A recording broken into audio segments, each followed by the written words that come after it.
រៀបសួរបងប្អូនទាំងអស់គ្នាថ្ងៃនេះនឹងខ្ញុំសូមបង្ហាញជូនបងប្អូនពីរបៀបញោមត្រសក់ខ្ទឹមព្រៃចាជាដំបូងហ្នឹងគឺយើងហាន់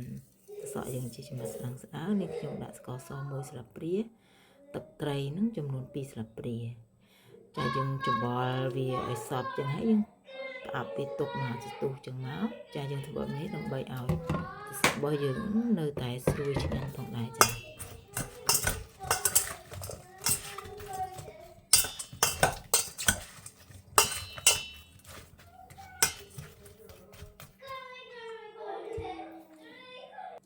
ារួចហើយយើងចាប់តាមហាន់ខ្ទឹមព្រៃរបស់យើងចាហាន់វាកង់គេខ្ទឹមព្រៃហ្នឹងគឺយើងអាចដើរដកនៅតាមភ្នំចាវាដើរតាមភ្នំតាមវាលស្រែ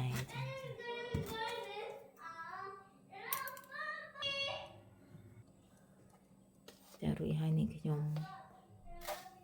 ប្រើម្ទេសម៉ត់កូរ៉េហ្នឹង2ស្លាបព្រាទឹកខ្មេះចំនួន2ស្លាបព្រា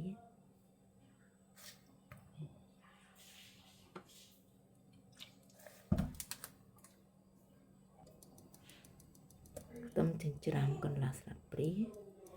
និងទឹកម្ទេសខាប់របស់កូរ៉េ1ស្លាបព្រា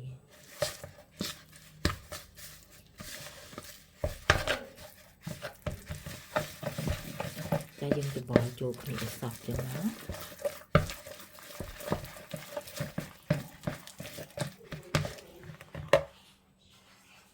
រួចហើយនេះខ្ញុំចាប់ដើមចាក់ត្រសក់យើងឲ្យបានស្អាតទុកមានស្ករសទឹកត្រីដាក់វាចូលចឹងដាក់ខ្ទឹមព្រៃយើងចូលច្បល់ចូលគ្នាឲ្យសព្វហ្នឹងរួចជាការស្រេចចាជំហូបបែបនេះគឺធ្វើលឿនតែយើងភាគច្រើនគឺញ៉ាំជាមួយនឹងសាច់អាំងឬមួយក៏យើងចៀនត្រីចៀនអីចឹងសូមអរគុណចំពោះការតាមដានវីដេអូរបស់នាងខ្ញុំសូមអរគុណ